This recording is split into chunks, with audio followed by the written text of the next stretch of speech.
जो 10.1 के अंतर्गत आता है, यानी एक्सरसाइज 10.1 पढ़ेंगे। सबसे पहले डिफिनेशन वगैरह जानेंगे। फर्स्ट चैप्टर उसमें डिफिनेशन से रिलेटेड भी छोटा छोटा क्वेश्चन है। वैसे 1 नंबर और 2 नंबर क्वेश्चन के लिए एक्सरसाइज महत्वपूर्ण है और बड़े क्वेश्चन के लिए बेसिक बातें इसमें अधिक है, इसलिए ध्यान से सीखेंगे। सबसे पहले है पॉइंट टू रिमेंबर, याद करने जो बातें, पॉइंट्स टू रिमेंबर। सर्किल पढ़ रहे हैं, सर्किल का डिफिनेशन फर्स्ट में सीखेंगे। ए circle is the collection of all points in a plane which are distant from a fixed point in a plane। किसी प्लेन में, किसी प्लेन फिगर में एक पॉइंट से एक पॉइंट, देखिए समदूरस्थ समान दूरी के सभी पॉइंट को मिलाते हैं, समदूरस्थ सभी बिंदुओं को मिलाते हैं, तो जो फिगर बनता है वही सर्किल है। इतना आप जानते भी थे, लेकिन लिखने के दृष्टि से इसको याद करें। दूसरा पार्ट्स ऑफ सर्किल सीखना है। सर्किल का पार्ट है, यहाँ फिगर बनाए हुए सर्किल का मिडिल पॉइंट को जो कोण से दर्शाया है वह सेंटर ऑफ सर्किल होता है। जो बीच में पॉइंट है जहाँ से सर्किल बनाए हुए हैं, जहाँ से इक्विडिस्टेंट सारे पॉइंट होते हैं, उसको सेंटर करते हैं। ये जो बाउंड्री बना हुआ है उसको सरकमफ्रेंस कहते हैं।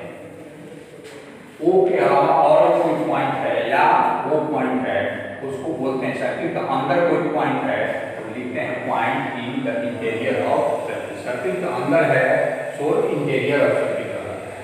यदि सर्किल से बाहर है, जो पॉइंट बी यहाँ बाहर लिखा है, point in the exterior of circle. जो बाहर है सो एक्सटीरियर में है, अंदर है सो इंटीरियर में है, और यदि बाउंड्री पर ही है, सरकमफ्रेंस पर ही है, उसको लिखते हैं, जैसे यहाँ पॉइंट सी दिखाए हैं, पॉइंट ऑन द सर्किल। यानी यदि क्वेश्चन में पूछा जाए कि प्लेन को, जिस प्लेन पर सर्किल बनाते हैं, तो प्लेन को सर्किल कितने भाग में बांटता है, तो 3 भाग में बांटता है, सर्किल में, सर्किल से बाहर और सर्किल पर। इस तरह से इस डिफिनेशन को आप समझ सकते हैं। इसमें अधिक नहीं लग सकता है, इसमें अधिक को दर्शाना कठिन है, इसलिए एक दूसरा सर्किल बनाया हुआ है। इसमें सरकमफ्रेंस पर 2 पॉइंट दिए हैं, ए और बी।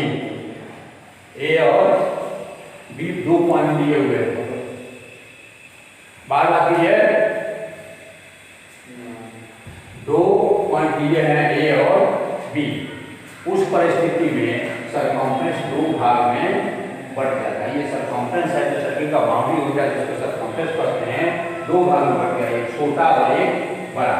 छोटा वाला को माइनर आर, बड़ा वाला को मेजर आर कहते हैं। इसको शॉर्ट में लिखने के लिए ए बी के ऊपर ऐसा साइन देंगे, जो आर का साइन है, इसको पढ़ते हैं arc A B, major minor arc A B, major arc A B. ये जो ए बी इधर से पढ़ेंगे नीचे से, जो छोटा वाला है, ए बी बाहर से जो ऊपर से पढ़ेंगे तो बड़ा वाला। बड़ा वाला को मेजर आर बोलते हैं, छोटा वाला को माइनर आर बोलते हैं। ये समझ चुके होंगे। फिर अगले में फिर सर्किल एक बनाए हुए हैं, जिसको सेंटर देखे हुए हैं। सेंटर ओ है, ओ से यदि सरकमफ्रेंस को जोड़ते हैं किसी एक तरफ, सेंटर ओ से सरकमफ्रेंस के किसी पॉइंट को जोड़ते हैं, सो रेडियस होता है, जो कि ओए नाम से यहाँ लिखे हुए हैं, यानी ओए रेडियस है। दूसरा, यदि इसी को आगे बढ़ाते हैं, दूसरे तरफ मिलाते हैं, यानी ए से बी तक मिल गया लाइन, और सेंटर से होते हुए गया, सेंटर से होते हुए लाइन गया, जो सरकमफ्रेंस को दोनों तरफ टच कर रहा है, सो डायमीटर होता है। इस तरह देख सकते हैं, ये भी रेडियस है, ये भी रेडियस हो सकता है, ये भी रेडियस हो सकता है, लेकिन दोनों ए बी लेते हैं, डायमीटर हो जाता है। इस पर फॉर्मूला पीछे सीखे हमने कि d equal to 2r, diameter equal to 2 into radius. अब जब सर्किल में डायमीटर खींचते हैं तो सर्किल 2 भाग में बट जाता है। जब एक सर्किल में एक डायमीटर खींचते हैं तो सर्किल 2 बराबर भाग में बट जाता है, और प्रत्येक भाग को सेमी सर्किल कहते हैं, जो कि नीचे यहाँ लिखा हुआ है। सेमी सर्किल को ऐसे भी दर्शा सकते हैं। नेक्स्ट है एक और सर्किल देखेंगे। जब यहाँ सीखे थे कि सरकमफ्रेंस से सरकमफ्रेंस को मिलाते थे और सेंटर से होकर के जाता था तो डायमीटर होता था। यहाँ सरकमफ्रेंस को मिलाए हैं लेकिन सेंटर से होकर के नहीं गया है, उसको कॉर्ड बोलते हैं। इसको कॉर्ड AB से दर्शाया गया है। अब एक सर्किल जब एक कॉर्ड खींचते हैं तो सर्किल को दो भाग में बांटता है। पीछे सेमी सर्किल हो रहा था, दोनों बराबर हो रहा था, लेकिन यहाँ एक बड़ा और एक छोटा होता है। तो छोटा वाले को फिर माइनर सेगमेंट और बड़ा वाला को मेजर सेगमेंट करते हैं। ये सारी बातें प्रत्येक बड़े बड़े क्वेश्चन में बार बार आएंगे, वहाँ आपको ये स्पष्ट रूप से बताने में समस्या होगी, लेकिन यहाँ से पहचाने रहेंगे तो बड़े क्वेश्चन में आसानी से समझ सकते हैं। यहाँ आप सेगमेंट पहचानना सीख गए, क्वेश्चन में सेगमेंट होगा तो आप समझ सकते हैं कि किस बात को दर्शा रहा है। नेक्स्ट फिर एक सर्किल है, इसमें दो रेडियस खींचा गया है। पीछे जब आप डायमीटर खींचे थे तो वहाँ देखे थे कि उसी रेडियस को सामने बढ़ाया गया है, यानी दोनों एक सीधी लाइन में थी, यहाँ दोनों रेडियस एक सीधी लाइन में नहीं है। उस परिस्थिति में ये दोनों रेडियस मिल करके सर्किल को दो बराबर भाग में बांट रहे हैं और प्रत्येक भाग को सेक्टर कहते हैं। तो बड़ा है तो मेजर सेक्टर, छोटा है तो माइनर सेक्टर। नीचे 7 नंबर में एक ही सेंटर पर दो सर्किल दर्शाया गया है।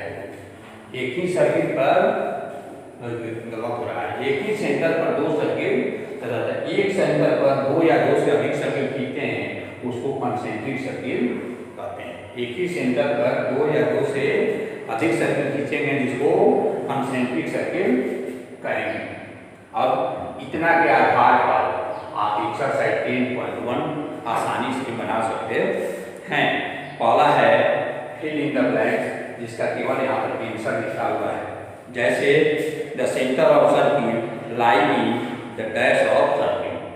सर्किल का सेंटर सर्किल के किस भाग में होता है, अभी पीछे आपको सिखाए हैं इंटीरियर और एक्सटीरियर, उस आधार पर कह सकते हैं कि इंटीरियर में होता है। जितना डिफिनेशन सीखे हैं उस आधार पर इसको स्पष्ट कर सकते हैं। सेकंड है ए point whose distance from the center of circle is greater than radius lie in the exterior। यदि रेडियस से बड़ा कोई लाइन है, रेडियस से बड़ा लाइन है, कैसे सर्किल से बाहर कोई पॉइंट लेते हैं, उसको यदि मिलाते हैं सेंटर से तो स्पष्ट है वो रेडियस से बड़ा हो जाएगा, वो सर्किल से बाहर होगा। इसलिए एक्सटीरियर। थर्ड क्वेश्चन है the longest chord of circle is the dash of circle. Longest सबसे लंबा जो होता है सो डायमीटर हो जाता है, क्योंकि यहाँ सीखे हुए हैं यहाँ डायमीटर लिखेंगे। इस तरह से आप क्वेश्चन पढ़ेंगे और उसको पढ़ेंगे कि प्रत्येक डिफिनेशन में बताया गया है।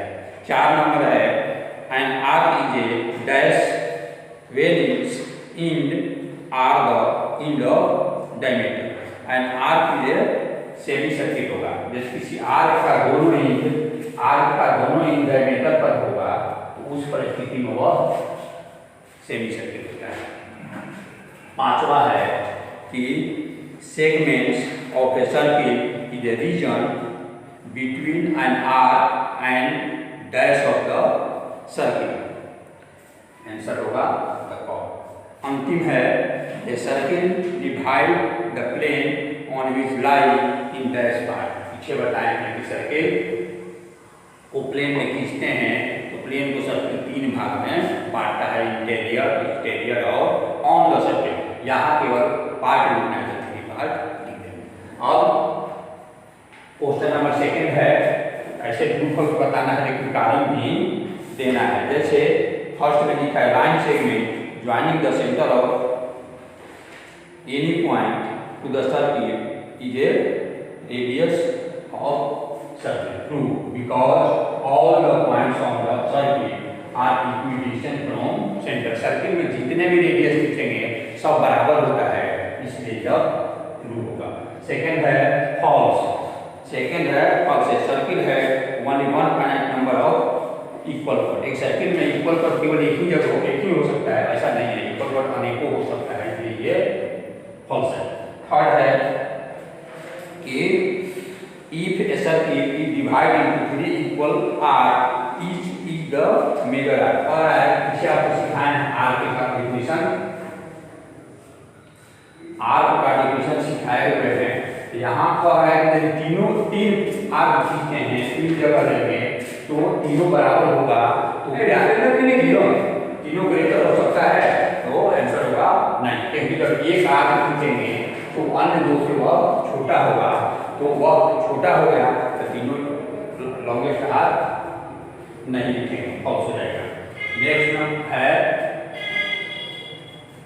ये फोर्थ में है कि a chord of circle which is twice the as long its radius is diameter of circle। और अगर रेडियस के डबल जो होता है वो डायमीटर होता है, तो आंसर होगा true, because the longest chord is the diameter which is twice the radius। सबसे बड़ा chord डायमीटर ही होता है जो रेडियस के दुगुना होता है, इसलिए ये ट्रू है। 5 नंबर है कि सेक्टर ऑफ ये region between two chord and corresponding arc. दो कॉर्ड और करस्पॉन्डिंग आर के बीच का होता है, तो आंसर होगा फॉल्स। आप सेक्टर में सीखते हैं कि दो रेडियस और करस्पॉन्डिंग आर का होता है, दो रेडियस और करस्पॉन्डिंग आर के बीच के एरिया को सेक्टर कहते हैं। वहां लिखा है कि दो कॉर्ड और करस्पॉन्डिंग आर, इसलिए फॉल्स होगा।